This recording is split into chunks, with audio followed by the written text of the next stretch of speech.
राजनीति में संभावनाएं तो समाप्त नहीं होती कभी भी। 2019 में बसपा और सपा मिलकर के चुनाव लड़ी, यह असंभव दिखता था लेकिन ऐसा हुआ। कैसे शिवसेना कांग्रेस साथ में आकर के चुनाव लड़ी। मुख्यमंत्री रहते समय उनके निर्णय किस प्रकार के थे। अब मुख्यमंत्री नहीं है, पार्टी के सुप्रीमो है, राष्ट्रीय अध्यक्ष है चंद्रशेखर आजाद और अखिलेश यादव 2027 का चुनाव साथ में आकर नहीं लड़ने जा रहे। चंद्रशेखर को कई मामलों में कई षड्यंत्रों में फंसाने की कोशिश हुई। उनकी राजनीति सिंपल स्टोरी है, वो एंटी बीजेपी पनपी है। चंद्रशेखर के पास जो वोट है वो anti establishment vote, anti system vote है। पार्टी में खींचतान बहुत है। ठाकुर बनाम ब्राह्मण चल रहा है, ओबीसी बनाम अपर कास्ट चल रहा है। मुस्लिम हमारे साथ एकजुट होकर आ सकता है। बिहार की हार के बाद में मुसलमानों के अंदर एक आग है, वो हमें वोट करेगा। अखिलेश यादव ने ये मान लिया है कि वो ही उत्तर प्रदेश के 2027 में मुख्यमंत्री बनने जा रहे हैं। जाट पश्चिम उत्तर प्रदेश में मार्शल कास्ट है, वो खुद तो अपना वोट प्रभावित करती है 35 से 40 विधानसभा सीटों पर, साथ साथ वो फ्लोट भी करती है वोट। पहला चुनाव आइडेंटिटी कायम करने के लिए लड़ो, दूसरा चुनाव हराने के लिए लड़ो, तीसरा चुनाव जीतने के लिए लड़ो। नमस्कार, बहुत स्वागत है आपका हमारे शो एक्सप्लेनर में। मेरा नाम माहिम है और आप देख रहे हैं इनकलाब हिंदी। आज हम फिर से चर्चा करेंगे यूपी की राजनीति पर। कुछ वक्त पहले ऐसी संभावना बन रही थी कि चंद्रशेखर आजाद और अखिलेश यादव एक साथ आकर चुनाव लड़ सकते हैं, लेकिन अब तस्वीर इसके बिल्कुल उलट है। चंद्रशेखर आजाद और अखिलेश यादव चुनाव साथ में नहीं लड़ेंगे और इसके कई कारण हैं। पहला ये कि चंद्रशेखर आजाद 200 सीट मांग रहे हैं चुनाव लड़ने के लिए और उनके द्वारा ये घोषणा करना कि वो 403 सीटों पर चुनाव लड़ेंगे। दूसरी ये कि चंद्रशेखर आजाद से जुड़ी एक महिला का अखिलेश यादव के साथ में कांटेक्ट में होना। ये कुछ चीजें हैं जिनसे इन दोनों के बीच में दरार पड़ गई है। इसी से जुड़े मेरे कुछ सवाल हैं जो मैं आज सर से करूंगी। मेरे साथ मौजूद हैं इनकलाब हिंदी के मैनेजिंग एडिटर आस मोहम्मद कैफ सर। सर, आपका बहुत स्वागत है। बहुत धन्यवाद माहिम। ठीक है, मैं ठीक हूँ सर, आप कैसे हैं? ठीक है सर, मेरा पहला सवाल है, तो क्या ये तय माने कि अब ये लोग साथ में आके चुनाव नहीं लड़ेंगे, इसकी संभावना बिल्कुल खत्म हो गई है? माहिम, राजनीति में संभावनाएं तो समाप्त नहीं होती कभी भी। और जब भी हमें ऐसा लगता है कि यह असंभव है, संभव हो जाता है। 90 के दशक में जब मुलायम सिंह यादव और काशीराम साथ में आए थे तो उस समय तो ये संभव दिखता था, लेकिन मायावती जो है वो भारतीय जनता पार्टी के साथ जाकर सरकार बना लेगी, ये संभव नहीं दिखता था, लेकिन ऐसा हुआ। 2019 में बसपा और सपा मिलकर के चुनाव लड़ी, ये असंभव दिखता था, लेकिन ऐसा हुआ। 2012 में जब अखिलेश यादव मुख्यमंत्री बने तो 2007 से 2012 तक मायावती मुख्यमंत्री थी, तो पूरा अखिलेश यादव का कैंपेन मायावती के शासन के अपोज में था। इसके बावजूद वो साथ में आए। केंद्र के तो बहुत मामले ऐसे हैं, राज्य सरकारों के तो बहुत मामले ऐसे हैं। सबसे बड़ी मिसाल, सबसे बड़ा उदाहरण जिससे देश में बहुत सारे आश्चर्य हैं, वो शिवसेना का है। महाराष्ट्र में कैसे शिवसेना और कांग्रेस साथ में आकर के चुनाव लड़ी। भारतीय जनता पार्टी के साथ बहुत सारे ऐसे मसले हैं।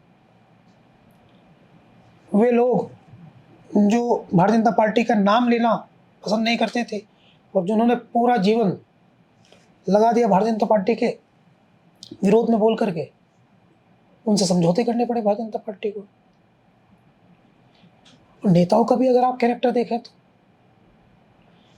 दिल्ली के एक नेता हैं कपिल मिश्रा, वो नरेंद्र मोदी को लेकर क्या नहीं कहते थे, लेकिन वो इसी भारतीय जनता पार्टी में है, वो मिनिस्टर हैं दिल्ली सरकार में।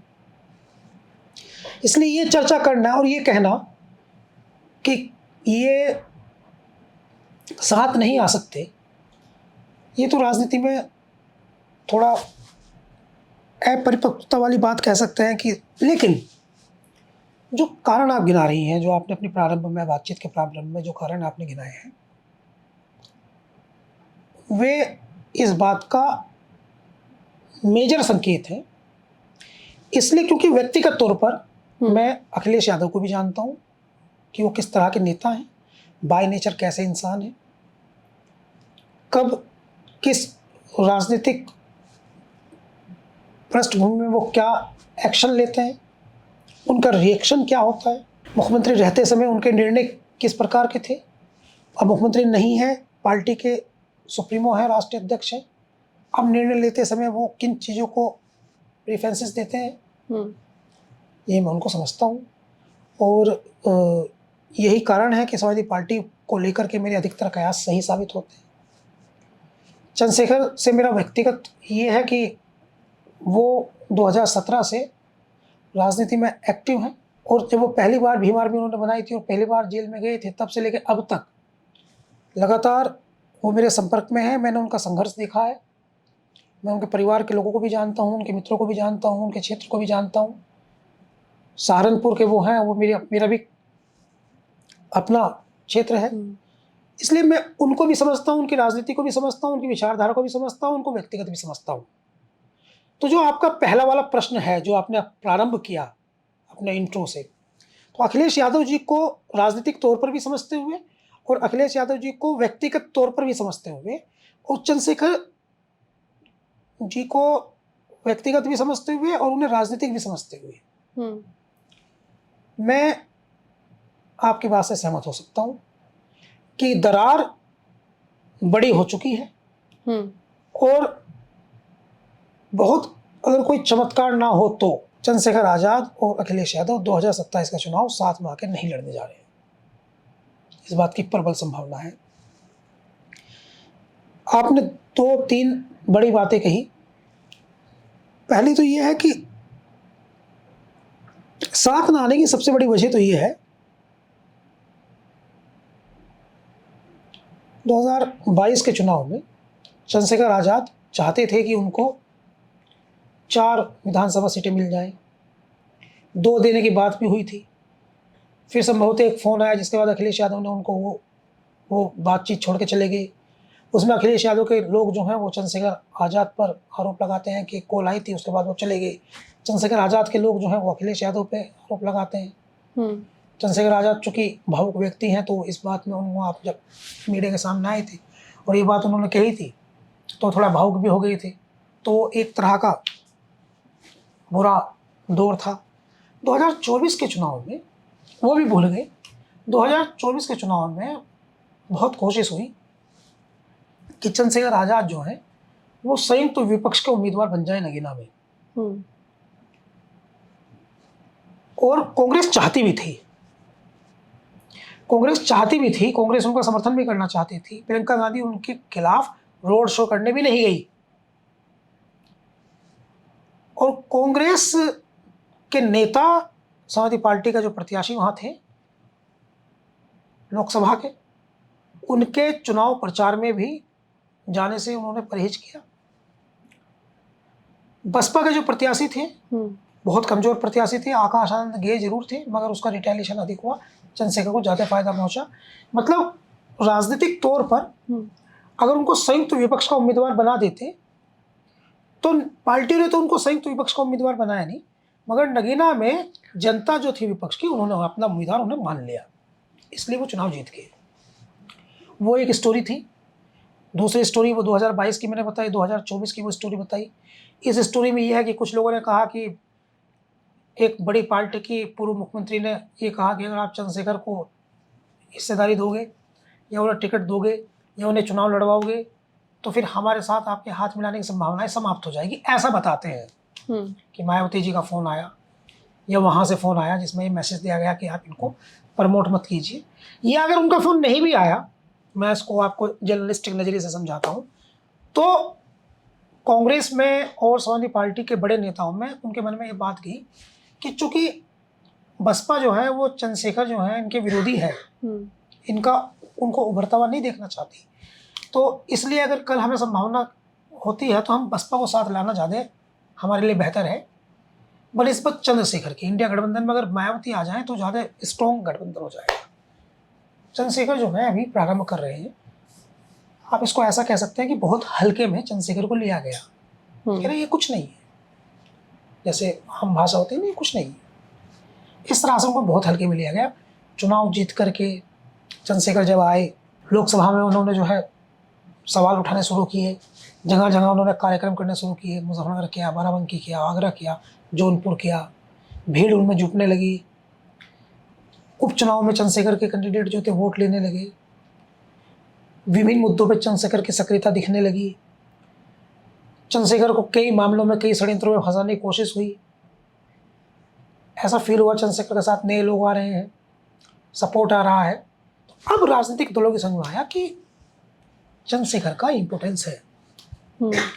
एक ये इम्पोर्टेंस समझ में आई, दूसरी पश्चिमी उत्तर प्रदेश की इम्पोर्टेंस समझ में आई कि वेस्ट यूपी में तो सख्त ही जरूरत है। उत्तर प्रदेश चुनाव में।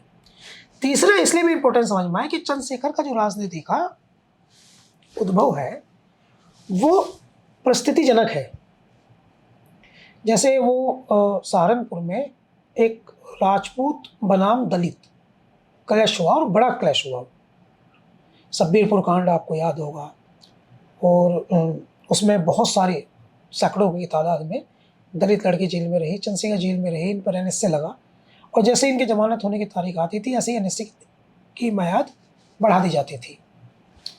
तो चंद्रशेखर जो हैं उनकी राजनीति सिंपल स्टोरी है, वो एंटी बीजेपी पनपी है।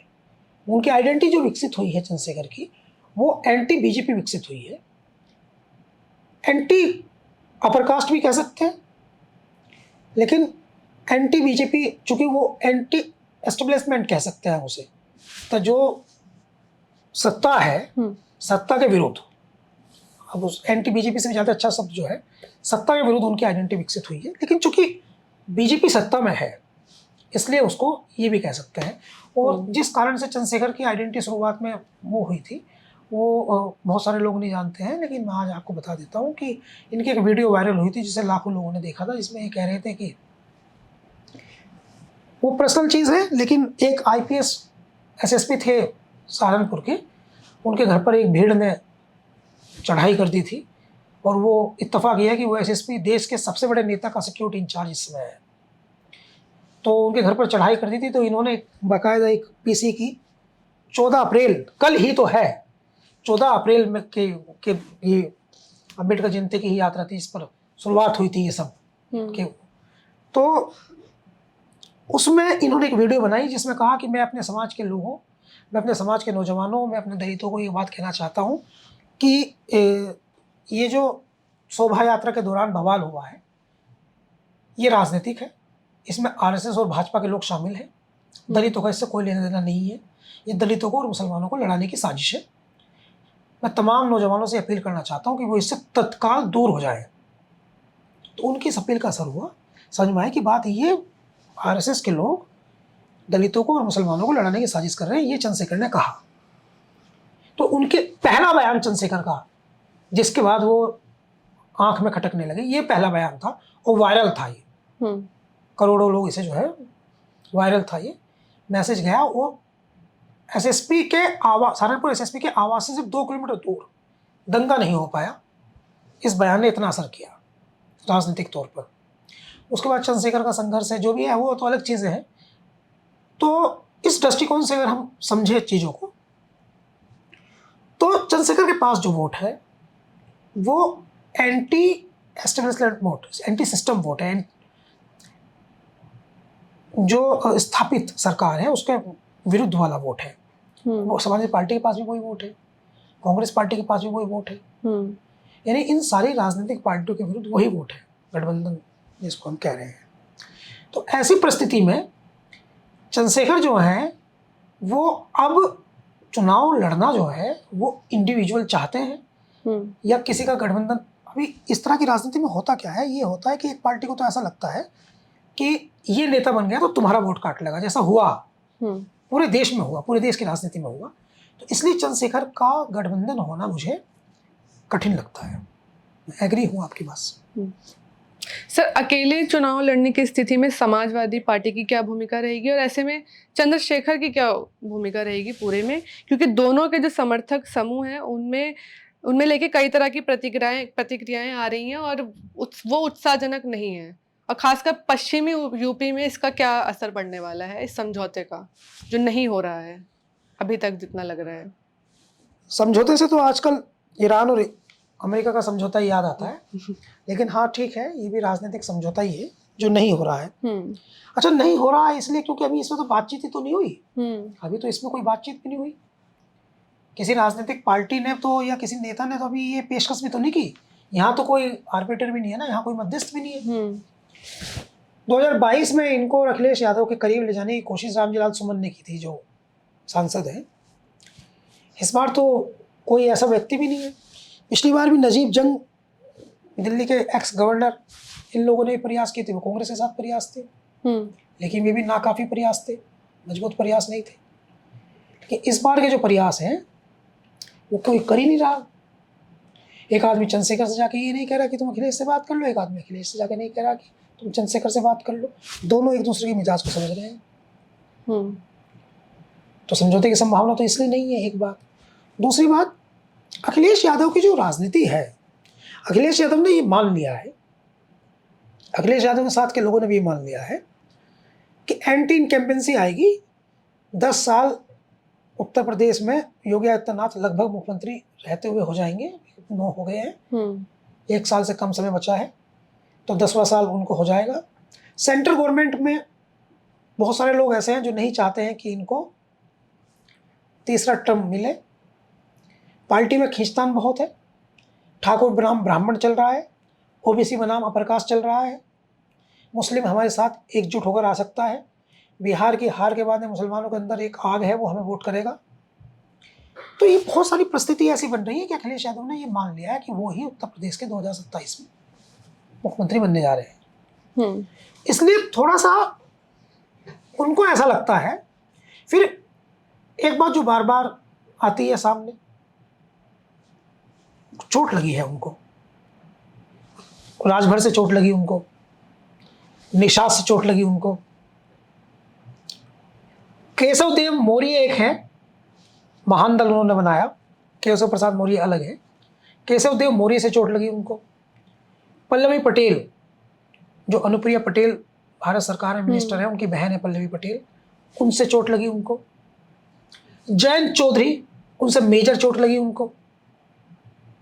तो चूंकि जिसको उन्होंने साथ दिया, जिसको उन्होंने मदद की, आगे बढ़ाया, जयंत चौधरी को आगे बढ़ाया, जिस समय उनके साथ आए थे उस समय उनके पास एक विधायक था। बाद में 8 विधायक जीते, एक बाई इलेक्शन में जीता और राज्यसभा में भी समर्थन करके उनको भिजवा दिया, जबकि उन पर दबाव था कि डिंपल यादव को भिजवाए, लेकिन नहीं, उन्होंने किया ऐसा, जयंत चौधरी को भिजवाया। पल्लवी पटेल सिराथू से उन्होंने केशव प्रसाद मौर्य को हराया जरूर, और अच्छी सामाजिक न्याय की नेता है, सामाजिक न्याय की बात करने वाले अच्छी नेता है, मगर बिना समाजवादी पार्टी के संभव नहीं थी उनकी जीत। गठबंधन में एक दूसरे से फायदे तो होते, लेकिन अखिलेश यादव ने बड़ा दिल तो दिखाया। आज ये बार्गेनिंग करने की स्थिति में है राजभर भारतीय जनता पार्टी से। आज निषाद बार्गेनिंग करने की क्षमता में स्थिति में है भारतीय जनता पार्टी से। आज जयंत चौधरी बार्गेनिंग करने की स्थिति में है भारतीय जनता पार्टी से। तो ये ताकत पुश किया किसने? पुश तो अखिलेश यादव ने किया, तो इससे तो कोई इनकार नहीं कर सकता। अब चूंकि अखिलेश यादव को इन सब ने डिच किया, तो आज अखिलेश यादव जो है ये कहने के लिए मजबूर हो गए, 2 दिन पहले का उनका बयान है कि कोई नया गठबंधन हम नहीं करेंगे, जो हमारा गठबंधन है उसी गठबंधन से चुनाव में जाएंगे। तो उनका कौन सा गठबंधन है? उनका गठबंधन है कांग्रेस के साथ, उनका गठबंधन है आम आदमी पार्टी या जो भी इंडिया गठबंधन है वो, उसमें जो लोग भी शामिल है उसके साथ चुनाव में जाएंगे। मतलब स्पष्ट है, भारतीय जनता पार्टी के विरुद्ध सबसे बड़े विपक्षी दल के तौर पर अपनी आइडेंटिटी को कायम रखते हुए सिंपली चुनाव लड़ेंगे। वो राजभर, निषाद, चंद्रशेखर, ओवैसी, जितने भी छोटे दल हैं, इनके साथ वो चुनाव में नहीं आएंगे। सर, मेरा अगला सवाल है कि अगर 2022 से तुलना करें तो 2022 में समाजवादी पार्टी के साथ जयंत चौधरी थे, आरएलडी की पार्टी थी। इसके बाद खतौली में बाई इलेक्शन हुआ, उसमें जयंत चौधरी थे, चंद्रशेखर आजाद थे, अखिलेश यादव थे, और वहां से वो लोग जीते और उनको कामयाबी भी मिली।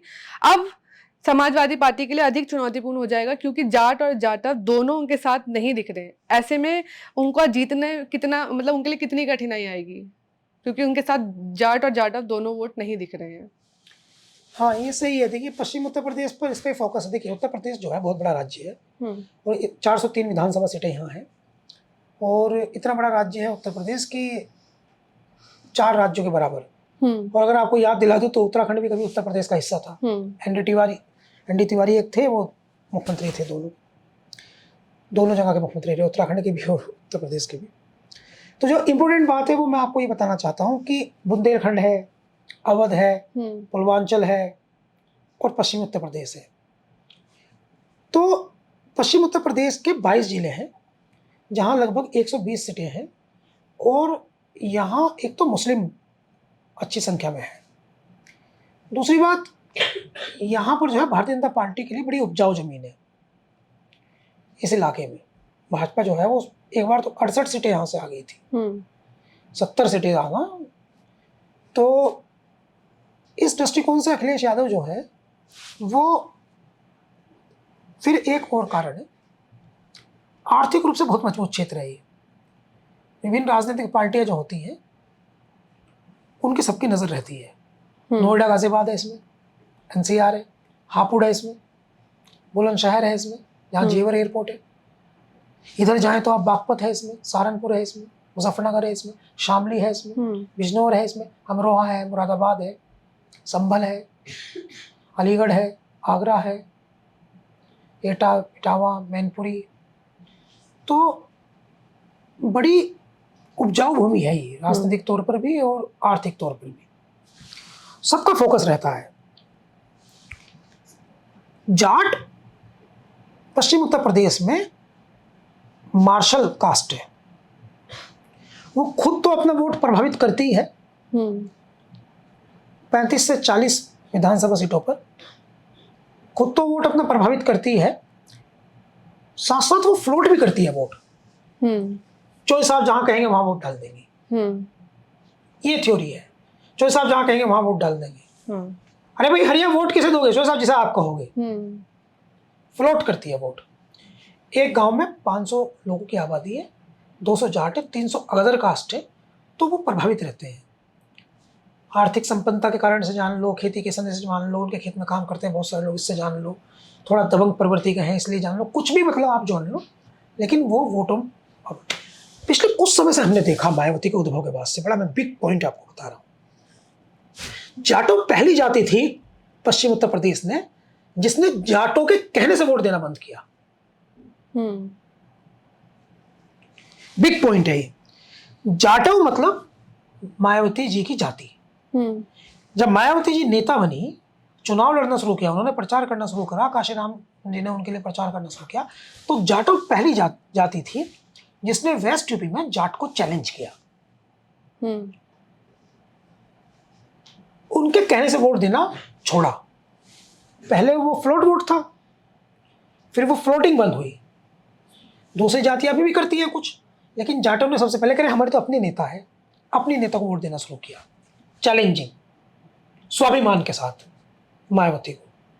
तो एक गांव में वही आंकड़ा फिर से बताना पड़ेगा, 200 जाट हैं, 300 अलग जातियां हैं, उनमें से 150 जाटव हैं, चूंकि है ऐसा।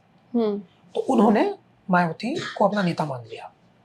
सहारनपुर में ऐसा हुआ, बिजनौर में ऐसा हुआ, मुरादाबाद में ऐसा हुआ, गाजियाबाद में ऐसा हुआ, नोएडा में ऐसा हुआ, बुलंदशहर में ऐसा हुआ, हापुड़ में ऐसा हुआ, मेरठ में ऐसा हुआ, शामली में ऐसा हुआ, मुजफ्फरनगर में ऐसा हुआ।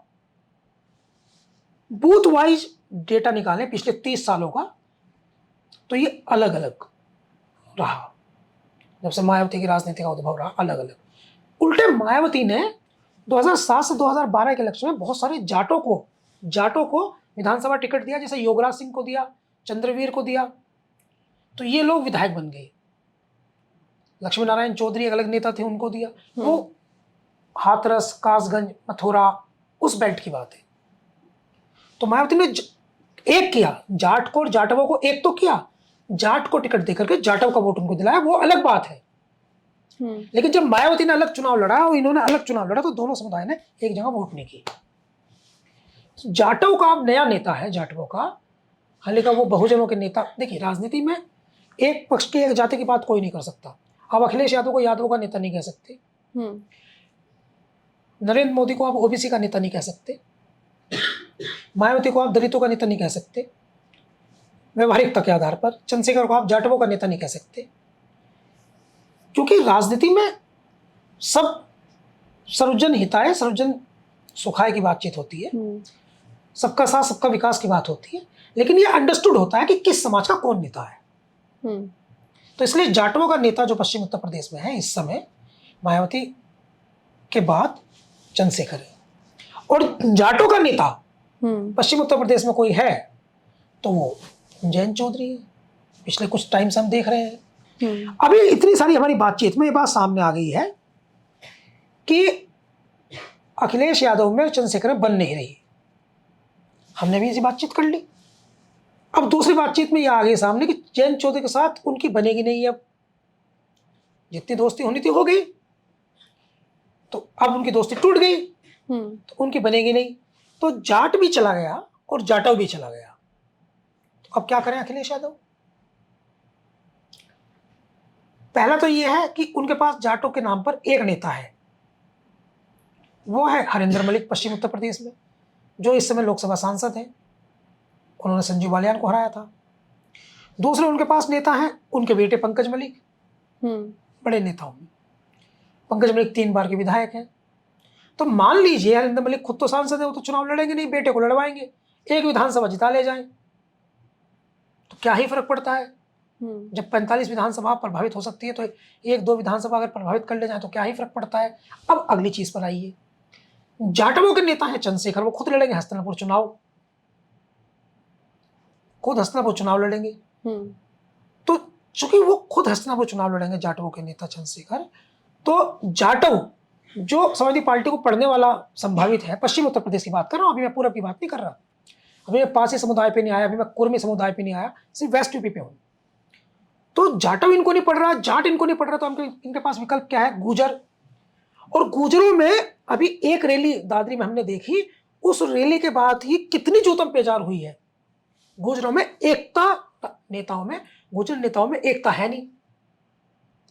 और मुसलमानों को प्लस वोट बैंक करने के लिए यादव नहीं है।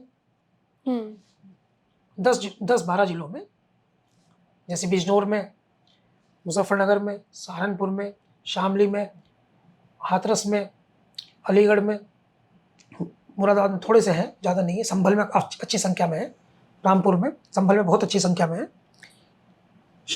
तो यहाँ 10 से 12 जिलों में यादव नहीं है। तो अखिलेश यादव के पास वोट कितना पड़ेगा मैं वही बताता हूँ आपको। अगर इनको 100% मुसलमान पड़ जाए तो बड़ा बिग आपने सब्जेक्ट कर दिया है।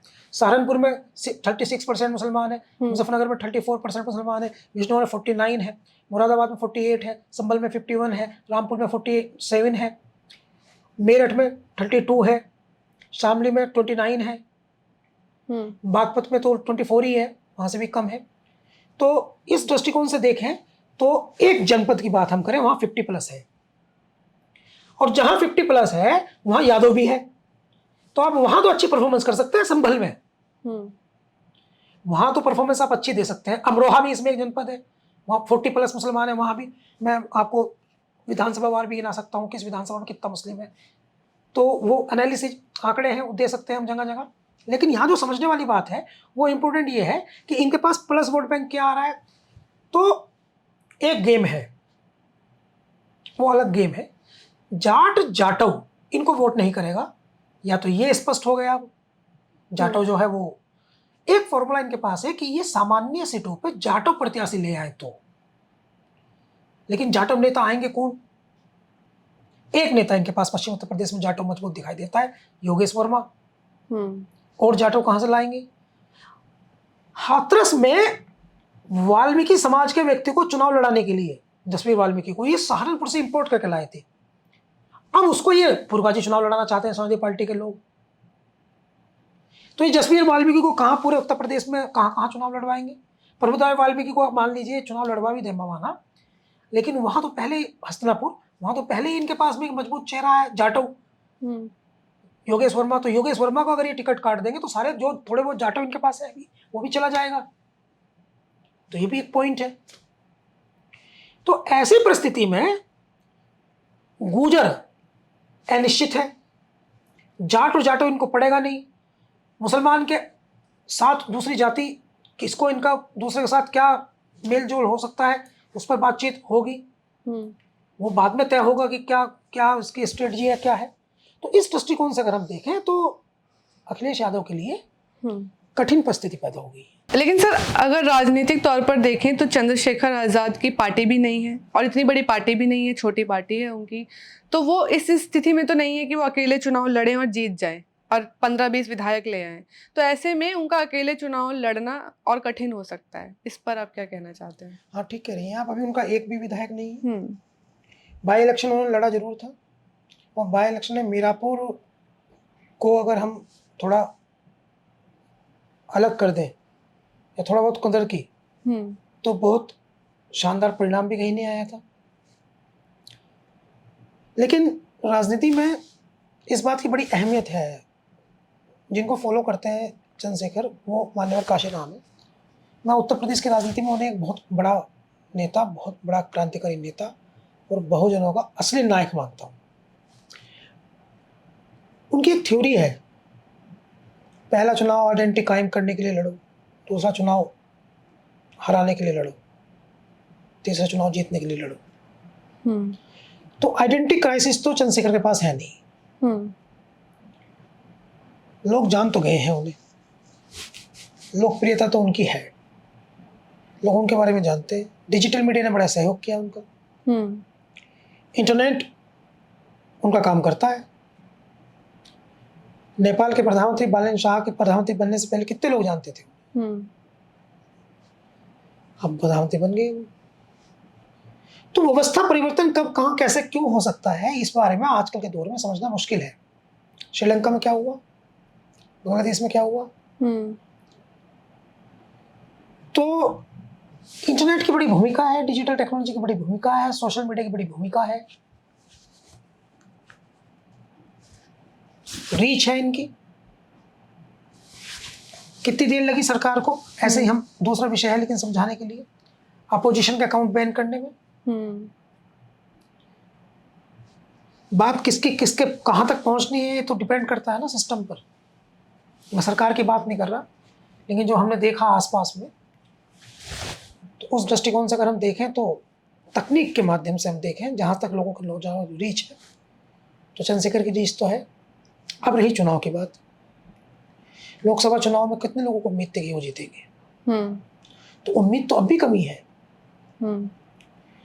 मैं एक पत्रकार के नजरिए से अगर आप देखूं तो मैं कोई चमत्कार होता नहीं देख रहा।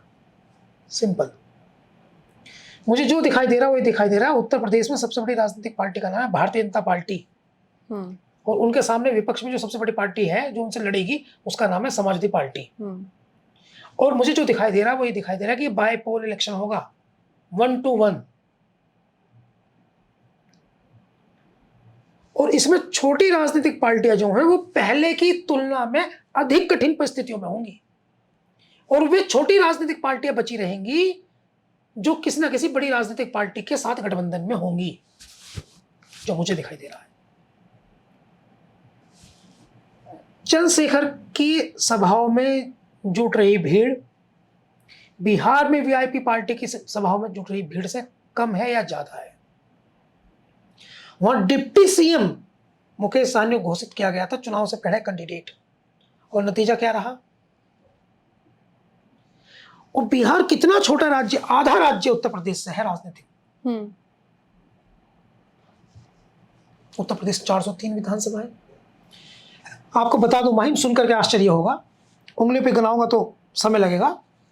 9 राज्यों की वोट जोड़ के इतनी वोट है जितनी एसआईआर में यूपी की कट गई। यूपी की जितनी वोट कट गई, इतनी वोट भारत में 9 राज्यों की जोड़कर है। इतना बड़ा राज्य है। बिल्कुल। और आप सोच रहे हैं कि आप चुटकी बजाएंगे और सीएम बन जाएंगे। ग्राउंड पे कितना वर्क है, उससे ज्यादा जरूरी है जन विश्वास को अर्जित करना। इस बात को चंद्रशेखर भी जानते हैं। हालांकि वो दौड़ रहे हैं, भाग रहे हैं, रात दिन भाग रहे हैं। दूसरे किसी विपक्ष के नेता की तुलना में सबसे ज्यादा भागते हैं, सबसे ज्यादा पढ़ाई करते हैं, सदन में खड़े होकर सबसे ज्यादा बोलते हैं, सबसे ज्यादा मुद्दे उठाते हैं। लेकिन चुनाव जो है उसके लिए सिर्फ इतना काफी नहीं होता कि जनता आपके समर्थन में हो। बहुत सारी चीजें होती है, पूरा एक सिस्टम वर्क करता है। वो सिस्टम है उनके पास, बहुत बड़ा अर्थतंत्र है। चुनाव जो है वो हजारों करोड़ रुपए का हो गया है। कैसे मैनेज करेंगे वो? बड़ी बड़ी पीआर कंपनियां चुनाव का मैनेजमेंट देखती हैं, कैसे मैनेज करेंगे वो? शानदार प्रत्याशी होने जरूरी है, कैसे मैनेज करेंगे वो? 2022 में बहुजन समाज पार्टी का एक विधायक जीता, उमा शंकर सिंह रसड़ा से। वो विधायक जिनके यहाँ पिछले दिनों इनकम टैक्स के लोगों ने छापा मार दिया तो उत्तर प्रदेश की सत्ताधारी पार्टी में उछाल आ गया। उत्तर प्रदेश की सत्ताधारी पार्टी में राहुल गांधी के सामने चुनाव लड़े दिनेश प्रताप सिंह, जो अमेठी से मंत्री है, कैबिनेट मंत्री है, वो चिल्लाने लगे। उन्होंने कहा मेरी बेटी बिहाई है उमाशंकर सिंह के घर, उमाशंकर सिंह बहुत दिन से बीमार है, क्यों छापा मार दिया आपने। ये मैं इसलिए कह रहा हूं कि मायावती जी की पार्टी से भी जो विधायक जीता वो अपना आप में इंडिविजुअल व्यक्तिगत इतनी बड़ी ताकत है कि वो खुद भी जीत सकता था। प्रत्याशी कहां से लाएंगे इतने मजबूत? खुद मान लीजिए लड़ ले हस्तिनापुर, कास्ट कॉम्बिनेशन कैसे बनेगा? प्लस 51% कैसे जाएंगे? अपनी उपस्थिति दर्ज करा सकते हैं, अच्छा वोट हासिल कर सकते हैं, अपने आप को इन द कंपेरिजन बसपा नेता स्थापित कर सकते हैं। आने वाले चुनाव में इसे इनका लाभ मिल सकता है, लेकिन 6 महीने में कोई चमत्कार होता हुआ मुझे दिख नहीं रहा। बेहतर यह है कि ये ऐसी परिस्थितियों में किसी एक राजनीतिक पार्टी से समझौता करें, 15-20 विधायक अपने जिता ले जाए, सरकार में शामिल हो, इनके 2-3 कैबिनेट मिनिस्टर बन जाए, और ये खुद अगर उत्तर प्रदेश में राजनीति करना चाहे तो डिप्टी सीएम तक, या कुछ भी, मतलब डिप्टी सीएम भी नहीं तो ये सरकार में शामिल हो, इनके लोग पावर में आएंगे तो वे बढ़ेंगे आगे। ये बेहतर निर्णय हो सकता है, एज आई थिंक।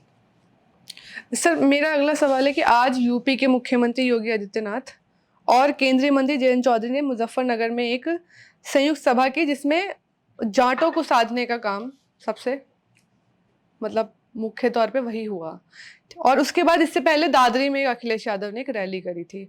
तो ये मान लिया जाए कि यूपी में फुल फ्लेज यूपी चुनाव में लग गया है, और इससे जाटों में किस तरह की हलचल है पश्चिम यूपी में? नहीं, देखिए, अभी आपने बात तो ठीक कही है और सवाल भी आपने अच्छा उठाया है। उसमें पॉइंट एक और भी है बड़ा, वो ये है कि आपने दादरी वाली में एक गुर्जर साध रहे थे, सपा गुर्जर साध रही थी और भाजपा जाट साध रही है। अब तो जाटों के पास तो विकल्प नहीं है ना अब।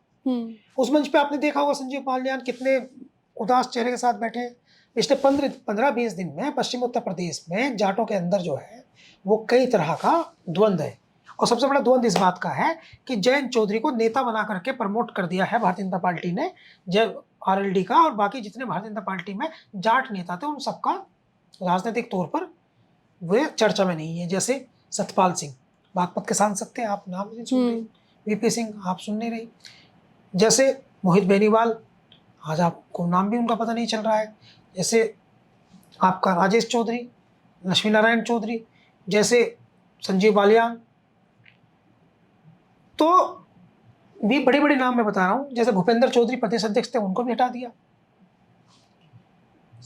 तो इस दृष्टिकोण से आप देखें तो भारतीय जनता पार्टी में जाट नेतृत्व जो है उनका एकमात्र विकल्प जयंत चौधरी आ गया है। वो जयंत चौधरी भारतीय जनता पार्टी में तो है नहीं, लेकिन भारतीय जनता पार्टी को ऐसा लगता है कि जाट नेतृत्व का हमारा जो जरूरी काम है वो इनसे निकल रहा है। इसलिए मुख्यमंत्री योगी आदित्यनाथ और जयंत चौधरी को दोनों को साथ ले जाकर के सभा हुई। अभी कुछ दिन पहले जेवर एयरपोर्ट में जयंत चौधरी नहीं आए थे, तो ये सवाल उठा था कि वो क्यों नहीं थे। रैपिड मेट्रो के उद्घाटन में वो थे, प्रधानमंत्री के साथ थे, जेवर एयरपोर्ट में नहीं थे। तो उसको बैलेंस करने के लिए, उसको मैनेज करने के लिए और डैमेज कंट्रोल के लिए मुख्यमंत्री योगी आदित्यनाथ तो जयंत चौधरी के साथ में एक सभा कराई गई, जिसका नाम तो कौशल विकास से जुड़ा था, एमएसएमई से जुड़ा था, रोजगार देने से जुड़ा था, लेकिन मैसेज ये देना था जाटों को कि मुख्यमंत्री और जयंत चौधरी दोनों एक साथ मंच पर आए। मैसेज राजनीतिक था, काम सरकारी था, मुखौटा सरकारी था, संदेश राजनीतिक था, जैसे कि आपने चर्चा की। तो पिछले कुछ समय से जो 1-1.5 महीने से हम देख रहे हैं कि जाटों को लेकर के पश्चिम उत्तर प्रदेश में भी एक उसी तरह की हलचल है जैसे 2024 के चुनाव से पहले राजपूतों के बीच हुई थी। और इस बार इन्हें संदेह है कि जैसे राजपूतों ने 2024 के चुनाव में इकरा हसन और इमरान मसूद टाइप नेताओं को भी वोट दे करके ठाकुरों ने जिताने का काम करने की कोशिश की, उस तरह से कहीं जाट ना बिगड़ जाए प्रतिनिधित्व के कारण से। तो इसलिए उस डैमेज कंट्रोल करने के उद्देश्य से ये रैली की गई और खासकर जयंत और योगी आदित्यनाथ को दोनों को एक मंच पर लाया गया। कई निर्णय इसमें, कई बिंदु इसमें वन शामिल है।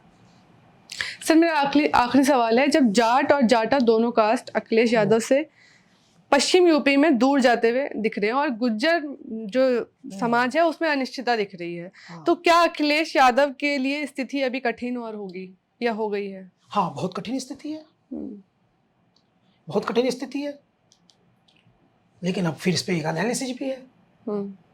चीजें खत्म तो नहीं हो रही ना, बिल्कुल। अभी तो 3-4 चीजें आएंगी सामने बड़ी बड़ी। देखिए क्या क्या आएगा, अब आप पॉइंट टू पॉइंट समझिए।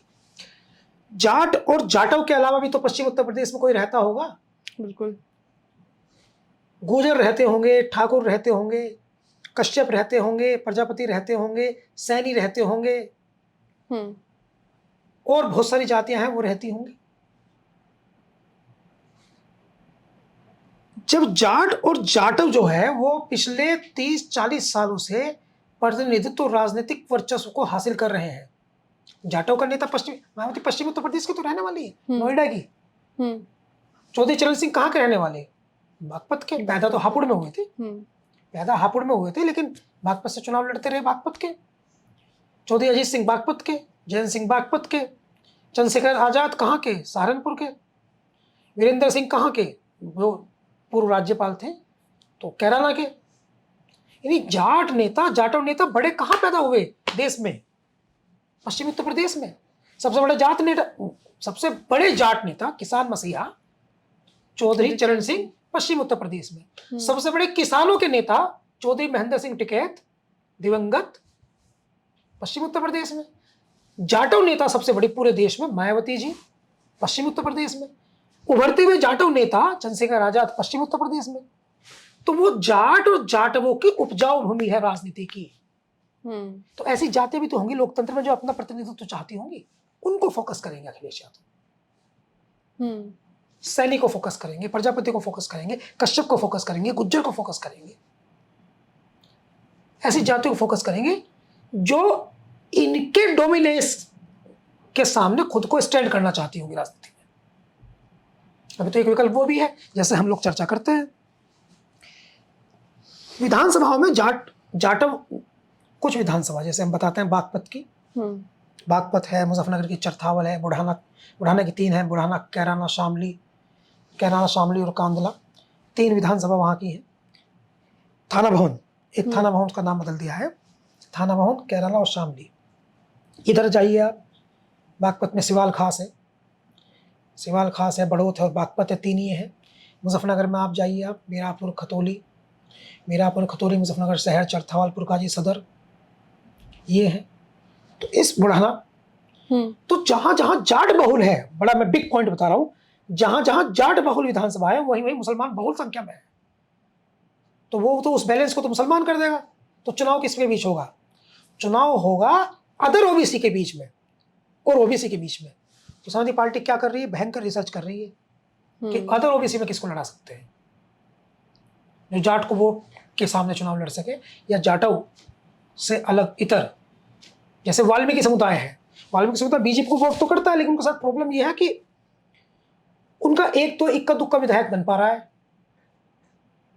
जबकि अपना विधायक तो वही बनाना चाहते हैं। हिंदू जुलाहा एक कम्युनिटी है,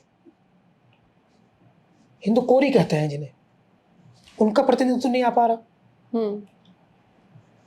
कश्यप नाम के लिए, जैसे चावल में, बिरयानी में तेज पत्ता यूज करते हैं ना खुशबू के लिए, कश्यप ऐसे यूज हो रहा है राजनीति में। उनका भी तो विधायक बनना चाहिए, उनका भी बनना चाहिए। प्रजापति है, बहुत लंबे समय से संघर्ष कर रहे हैं, उनके एक नेता थे गायत्री प्रसाद प्रजापति, अब तक जेल में है, उनको उत्पीड़न का मुद्दा भी उठाया जा सकता है। तो बहुत सारे विकल्प हैं जहां समाजवादी पार्टी काम कर सकती है। तो यहां एंड नहीं हो रहा है राजनीति का। और सियासत में वैसे भी एक दरवाजा बंद होता है तो दूसरा तुरंत खुलता है। गुर्जर वाली बात आपने कही, गुर्जरों की रैली की जरूर, लेकिन गुर्जरों के साथ एक समस्या है। हमने इस रैली में भी देखा, गुर्जरों की कहावत है कि गुर्जर एक नाव में सवार नहीं हो सकते, बैलेंस बनाना पड़ेगा ना।